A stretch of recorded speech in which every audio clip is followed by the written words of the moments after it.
Bienvenue, voici l'édition des régions, le journal des rédactions régionales de France 3. Cela ne fait plus aucun doute, c'est bien un déséquilibré qui a agressé plusieurs fidèles à l'intérieur même d'une mosquée d'Arras. Un homme de 73 ans est mort, un autre est dans un état critique. Ce matin, le maire est venu apporter son soutien à la communauté musulmane. C'est un acte isolé, c'est un acte dramatique et voilà, ce qu'il faut c'est surtout avec dignité et respect en fait penser aux familles qui sont touchées dans la douleur. Dans ce quartier d'Arras, encore sous le choc, tout le monde connaissait l'agresseur qui a été interné d'office tout de suite après son interpellation la nuit dernière.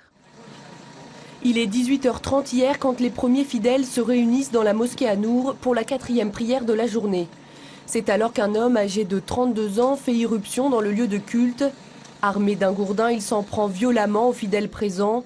Un homme de 73 ans décède quelques minutes plus tard des suites de ses blessures.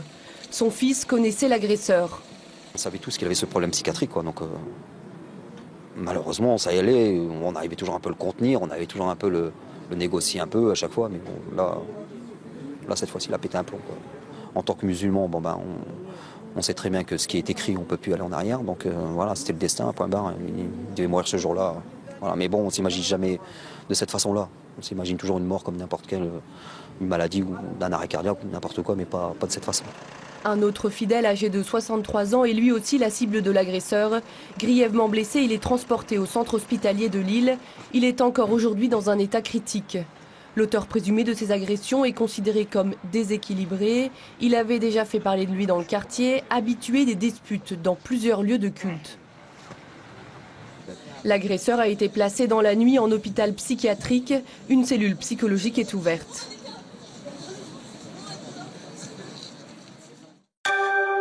Les 3 parachutistes criblés de balles à Montauban et leurs camarades tués 4 jours plus tôt à Toulouse ont été sans doute visés par le même tueur. C'est en tout cas la même arme qui a été utilisée pour tuer les 3 militaires et en blesser grièvement un 4e. Les 2 affaires sont désormais regroupées. Le tireur est aujourd'hui traqué par 50 officiers de police judiciaire. Reste à comprendre ses motivations. Je comprends pas et j'aimerais bien avoir des réponses, moi. Je sais que les parents en veulent aussi. Du côté de l'institution militaire, on refuse de céder à la panique, même si un appel à la prudence est lancé, car aujourd'hui, aucune piste n'est écartée. 3 exécutions, une même arme.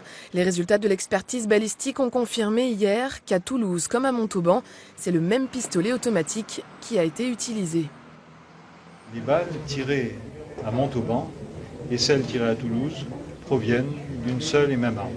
Est-ce qu'une seule et même arme signifie un seul et même tireur? Je crois qu'il faut attendre que l'enquête soit plus avancée pour répondre à cette question. 2 affaires qui ne font désormais plus qu'une. Les 70 enquêteurs de la police judiciaire de Toulouse traquent plutôt un seul et même homme dont on ne connaît toujours pas la motivation. Règlement de compte, acte d'un déséquilibré ou acte terroriste. Aucune certitude, mais ce triple assassinat a vraisemblablement été prémédité. Le para tué dimanche avait-il rendez-vous pour vendre sa moto? Sur la petite annonce, toujours en ligne, il écrit qu'il est militaire. Une précision qui pourrait avoir guidé le tueur dans l'hypothèse d'une vengeance contre l'institution militaire. Côté état-major, on ne veut pas tomber dans la psychose. On prend des mesures de précaution qui viennent compléter le dispositif habituel de sécurité dans nos emprises, etc. Et dedans, il est évident que l'on a recommandé, en attendant d'y voir clair, à tous nos hommes d'éviter de se promener en isolé, en tenue militaire, de manière à ne pas être identifié de loin et de ne pas servir de cible. Mais encore une fois, nous ne sommes pas dans la paranoïa. Les casernes devront, dans la mesure du possible, rester fermées.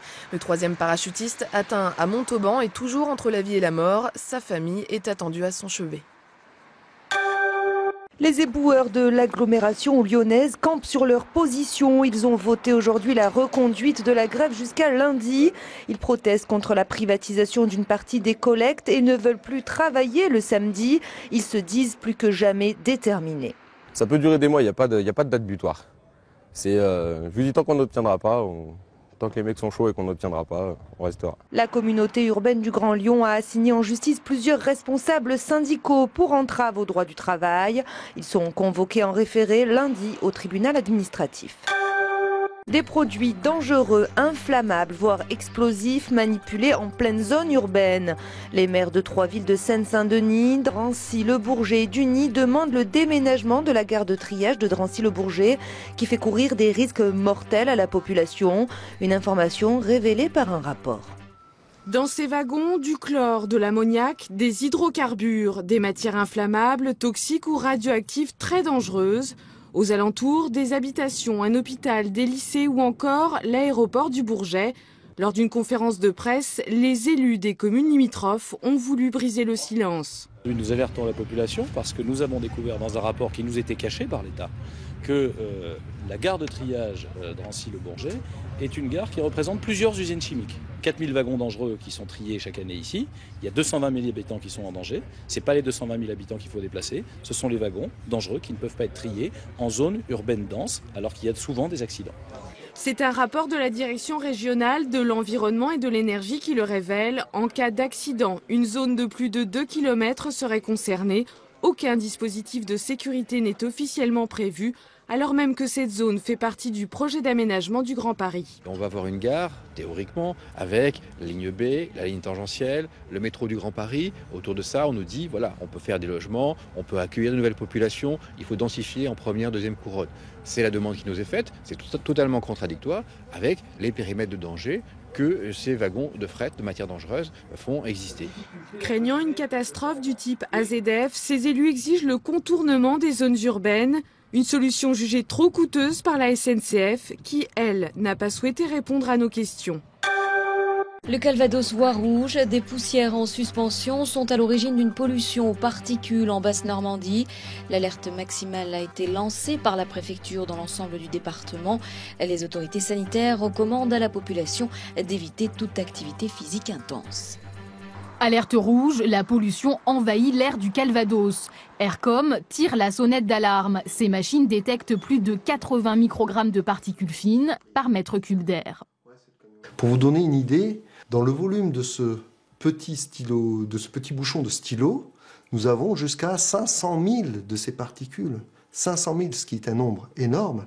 Et il faut savoir qu'à chaque inspiration, nous respirons l'équivalent de 500 volumes de ce bouchon.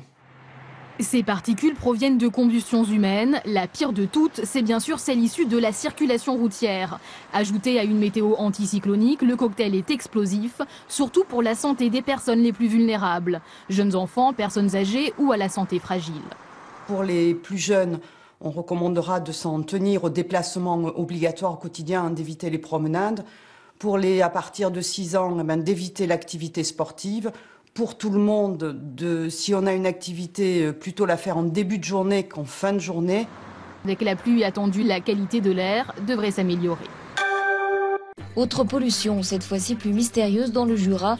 Depuis une semaine, des centaines de truites et ombres ont été retrouvées sans vie dans une rivière franc-comtoise. Une mortalité anormale qui inquiète les pêcheurs. C'est le triste butin du matin récupéré par le garde-pêche du secteur. Des truites fario malades et mortes ont été retrouvées par centaines dans la Bienne, entre Saint-Claude et l'Avancia. Les pêcheurs sont en colère et démunis.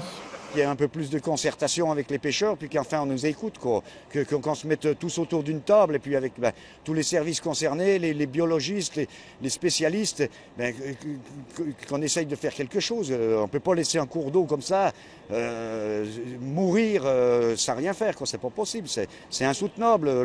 L'eau, c'est la vie. Prévenus dès vendredi dernier, les techniciens de la Fédération de pêche et de l'Office national de l'eau et des milieux aquatiques sont venus faire des prélèvements de poissons dont les analyses sont en cours. Dans quelques jours, si le débit et le niveau de la rivière baissent, d'autres relevés d'eau et de sédiments seront effectués pour tenter de déceler la présence ou pas de cyanobactéries. À l'heure actuelle, on n'a pas de cause avérée et unique d'une source de pollution qui peut expliquer cette mortalité.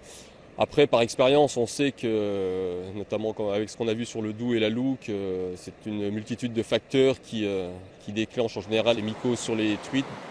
On est sur le territoire du parc naturel régional du Haut-Jura. On a fait énormément pour essayer de soustraire ce cours d'eau à toutes les pollutions qu'on a pu connaître. Et puis voilà, on a investi des millions sur ce bassin versant et on est encore à se demander les raisons qui ont poussé tous ces poissons à mourir. Des pollutions par dizaines que Nicolas Germain a recensées dans un DVD, des images filmées par les pêcheurs jurassiens et notamment ici, au bord de la Bienne. La moitié des images de rejets en direct ont été filmées sur la Bienne, donc c'est pas un hasard, quoi. Cette rivière est maltraitée depuis des années, l'assainissement, il y a encore beaucoup à faire sur toute la vallée, et donc on a un résultat qui est catastrophique aujourd'hui, et les poissons en sont le premier témoin, ils sont en train de mourir les uns après les autres. La Bienne est touchée sur près de 30 km par cette pollution. Une plainte contre X sera déposée dans les jours à venir.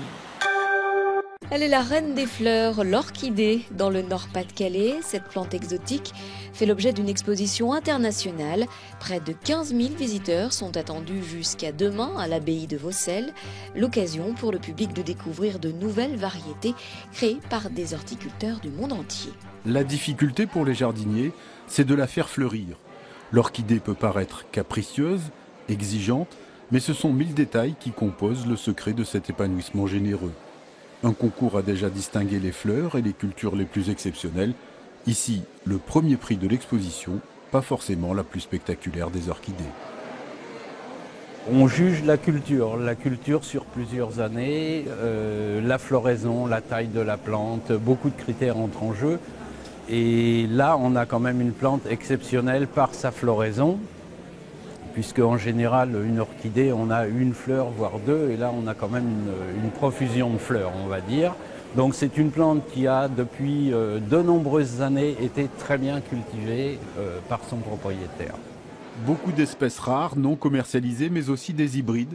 Là, le jardinier invente en croisant les espèces, mais il faut savoir patienter, parfois plusieurs années. On a en gros 18 mois en culture in vitro, en flacon, en gélose stérile. Et on a les fleurs entre, on va dire, 2 et 10 ans après en fonction des espèces. Le cattleya, on va dire 4-5 ans. Les plus lointaines viennent de Taïwan, de Malaisie, par avion. Le séjour reste risqué pour ces fleurs fragiles, mais l'exposition de l'abbaye de Vaucelles est incontournable en Europe pour les collectionneurs. Ça va faire 22 ans et on est toujours étonné le public aime cette exposition, aime les orchidées et viennent toujours. Et ils l'attendent même parce qu'en fait, d'après les producteurs, nous on ne sait pas. Mais c'est la plus belle de France, donc il y a des gens qui viennent de très loin pour cette exposition. Des milliers de photos, mais ce que le public vient surtout chercher, ce sont des conseils, des astuces et des secrets livrés par les exposants. 2 siècles après sa création, Orlando Palladino prend des airs d'opéra manga et de jeux vidéo au théâtre du Châtelet à Paris. Le chorégraphe Kamel Wally revisite l'une des œuvres les plus complexes de Joseph Haydn.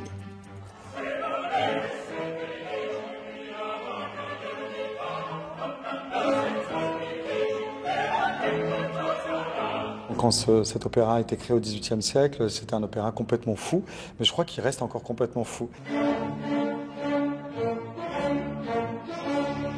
Un combat de chevalier, à notre époque, c'est un combat d'épée laser. Voilà, il faut que ça soit clair un peu à un moment. Je ne sais pas vous, mais moi c'est un rêve de gamin. Nicolas, on y va ? Des chevaliers du répertoire classique transformés en personnages de jeux vidéo, tout droit sortis d'un manga. Vous ne rêvez pas. Avec cette œuvre méconnue d'Haydn, légèrement revisitée, le plasticien Nicolas Buff et le chorégraphe Kamel Wally signent leur première création d'opéra.